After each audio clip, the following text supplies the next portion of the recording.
We always have to ask ourselves, are we born who we are, or are we molded into a functional person through careful teaching and sound parenting fundamentals? Well, we have a brutal case study on this topic to take a look at today that starts as we open over a burning house and close in on a tired young girl who curls up for a quick power nap to recharge in the road. She's approached by a familiar blind psychopath before we flash forward 8 years, where we find the same young lady traipsing through an urban wilderness pursued by a large dog. After jumping a fence, she's blessed with a gun, a natural feature of Detroit, but only momentarily before being disarmed by the blind man. This is confirmation that she has failed some sort of test, which brings with it many insinuations about the nature of God. Never take anything for granted.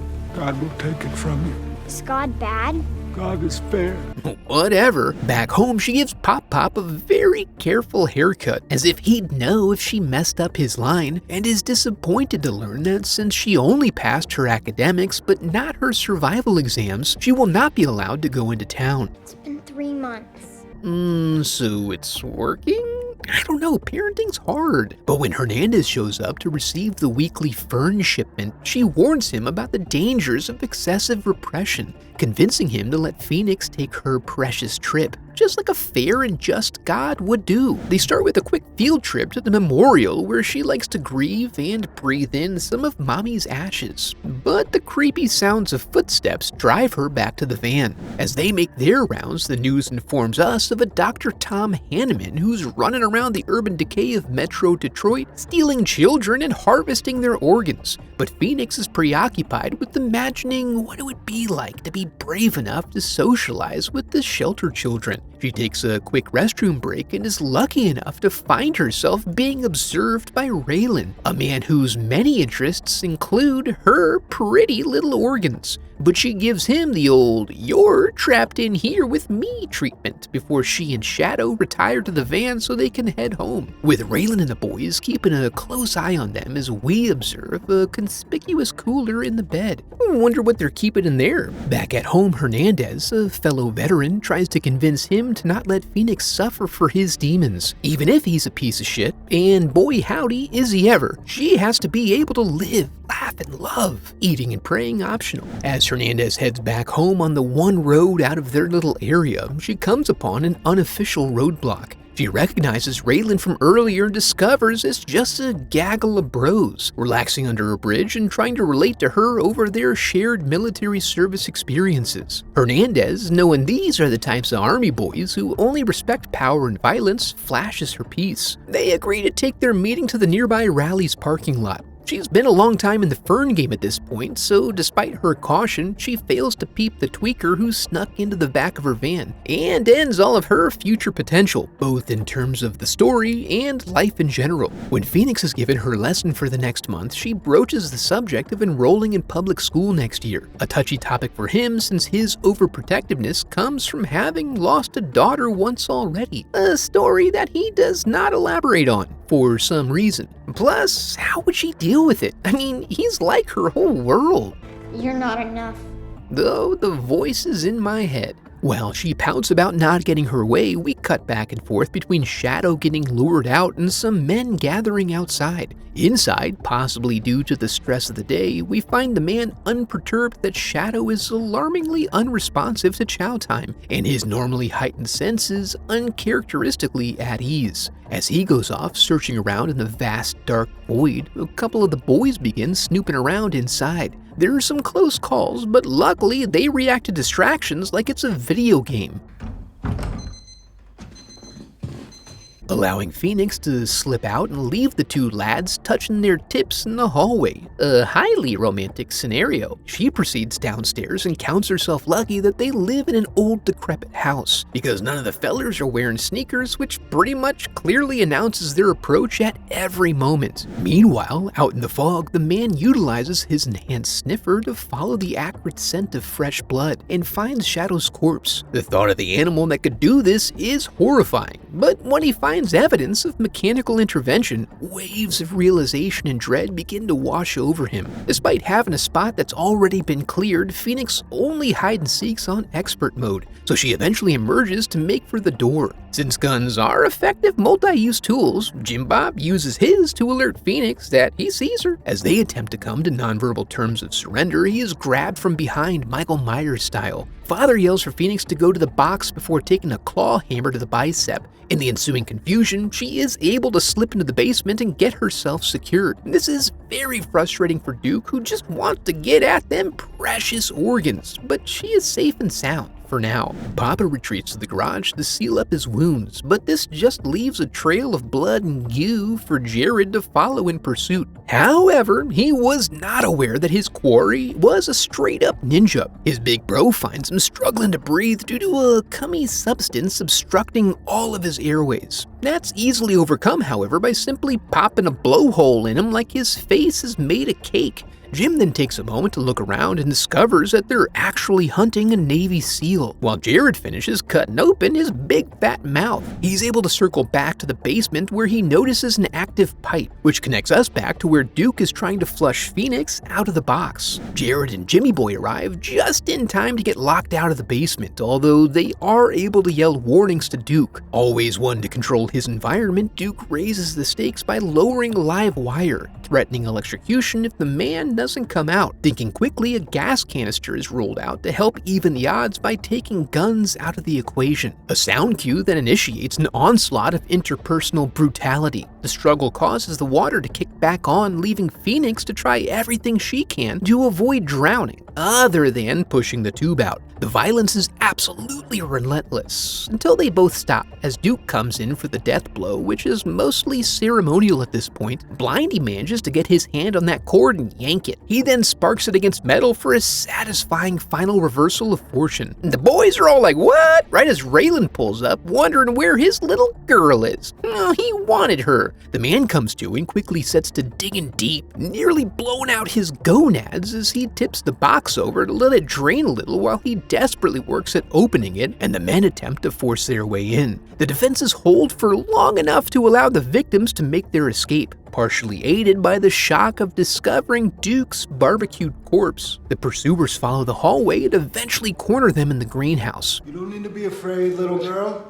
This has all just been one big misunderstanding. Well, that's a relief. Raylan then threatens to expose some terrible secret, which flushes the blind man out. When Phoenix demonstrates continued loyalty to her dad, it prompts him to reveal that his hair just like her hair. That implies a familial connection, if you knew anything about genetics. It's revealed that Raylan just got out of an 8-year stretch for running the meth lab that burned down their house, only to get out and learn this old chap pulled a finders keepers on his daughter. Now it's time for consequences, but since they would obviously want to avoid exposing a child to gratuitous violence at all costs, they have to take him outside first. This does little more than give him a clear opportunity to escape, which he promptly does, leaving them to shoot at their own sense of self-worth, because he gone. The boys give chase while inside, Phoenix elects to pin Jared's foot to the ground. Then, while attempting to set up reasonable boundaries and deterrence for poor behavior, Papa returns and creates even more extraneous holes in Jared's body. Phoenix's natural response to this absolutely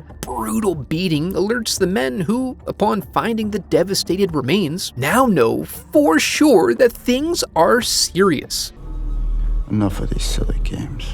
So they release the Hound. The dog's approach prevents Phoenix from getting any satisfactory answers to these recent revelations, because Papa's gotta go check on something in the attic right quick. He tries to tuck himself back into the little hidey hole where he sometimes goes to drink tea and read, but the dog is relentless. However, even when cornered with few options, he can't bring himself to shoot. On the other side of things, Phoenix Kevin McAllister's her way around the outside of the house and into the backyard, where she is immediately chloroformed. The urgency of assisting her inspires the man to pull a reversal that grants him freedom. However, under the assumption that the dog has expired, it is revealed that the organ cooler is actually the Molotov cocktail cooler. They use them all, setting the house ablaze. Luckily, the man is not able to bear witness to the flames hungrily licking at all of his belongings, because that is a lot of stuff to replace. He allows the dog to fend for itself before he searches for the coolest pathway out of the house, which involves him tucking and rolling his way across several levels before eventually arriving in the yard. When Phoenix comes to, Raylan confirms she is not a prisoner here. She can leave. We can stay here and Inhale his secondhand smoke, learn her true identity, etc. After he confirms she has no siblings, gives her a birthday, reveals her mom's name as well as her real name, which is Tara, she decides it's about time to hit the old dusty trail so she can go check in at that nice shelter she's been eyeing, walking by the evil doctor and an assortment of miscellaneous scumbags along the way. She almost gets to the door when some crusty old skag rolls out singing a song her mother used to sing to her when she was younger. This silhouette comes into focus looking way less burned than I would have imagined, before confirming that she is her mother and explaining that the fire didn't kill her, it just eviscerated her insides. Phoenix can't resist the allure, and they present something mildly resembling a family. Not to damper the vibes, but Josephine was thinking, since she missed her old mama and would do anything to help her survive, maybe young Tara would like to donate her heart? Her system is failing, and she sure would like to squeeze out a few more good years of cooking meth. While this is presented as a question, we learn that Phoenix is being voluntold. The old man awakens sometime later outside the charred husk of his abode with a new loyal best friend. He calls upon the wisdom of the ancients to stumble his way through the darkness to Hernandez's van and body, piling up the traumas and regrets. Then it all comes together in his mind. The van is full of a variety of supplies, and the dog may be capable of leading him to its home. Now it's Phoenix's turn to awaken sometime later, somewhat unnerved by her situation, but thankful that at least there's a pro at the helm. I can't keep it fresh long enough without the proper equipment. I have to cut it out of her while she's still breathing. And awake? This doesn't settle well with Raoul, whose main interest is in meth distribution. However, Josephine is their cook and the business dies without her, so... The doctor winds up the RPMs on his Dremel, but it proves to be too much for the building's old knob and tube wiring. JB gets sent to check it out and finds a simple thrown lever, which he promptly returns to the on position. A scuffle ensues and our resourceful Navy man is able to cram a bell into his throat, which allows him to echolocate his face with a hammer. Jim Bob's final screams are heard upstairs, which really sets a spooky mood for everyone hanging out up there. Raylan tries to reassure his love that it's all good before deciding the best thing is for them to seek a change of venue while the others go and try to track down their pursuer. They roll out and are granted the gift of their victim laying placidly in a shallow pool of water. As they venture out, the disturbance of their footfalls creates the perfect sensory feedback to allow him to quickly put them down. All but Raoul, who hung back in defiance because killing kids ain't cool, and he wants them to fail. So he provides some helpful instructions before breaking off to form his own meth gang somewhere else. As the others make their way out of the building, they lose their surgeon, both in principle and then literally as well. Unfortunately, right after finally getting some light in there, they realize that they forgot to cancel the fumigation they had scheduled. The man slips in and out with his machete, deftly picking away at Raylan and building a frustration that causes him to take blind shots into the fog in the hope that one will connect. When he steps out, he discovers that a bullet made purchase with his precious wife. Filled with hot rage, they have a final confrontation as her chair edges dangerously close to the world's deepest pool. In a last-ditch attempt to pass survival, Phoenix log rolls over to the machete and begins to hack her way to freedom, but suffers one last failing grade. This may seem like an impossible situation, but the dog learned his loyalties well and helps create a brief distraction that resets the stage for the men. This allows Daddy to nab Raylan, and then he goes diving deep into them sockets. Back in the pit, we're thrilled to discover that Phoenix managed to maneuver Mommy into a position to break her fall.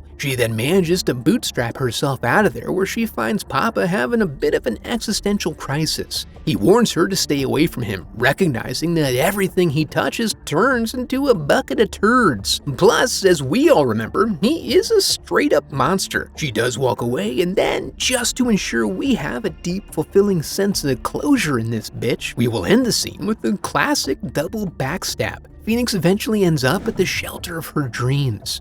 You think there's room for one more? I'm sure there is. I don't think she's in charge. She is a literal baby. I'm glad Phoenix was able to establish a sense of who she is despite having no idea which of her fathers was a bigger pile of garbage. That one was definitely more tame than the original. And if you're ready to step things up, be sure to check out this video next. Now that we're here, I wanted to congratulate you for making it to the end of the video and affirm that you are a very special person because of it. And if you enjoyed the video, I would love for you to become part of the channel by subscribing. Thanks for watching.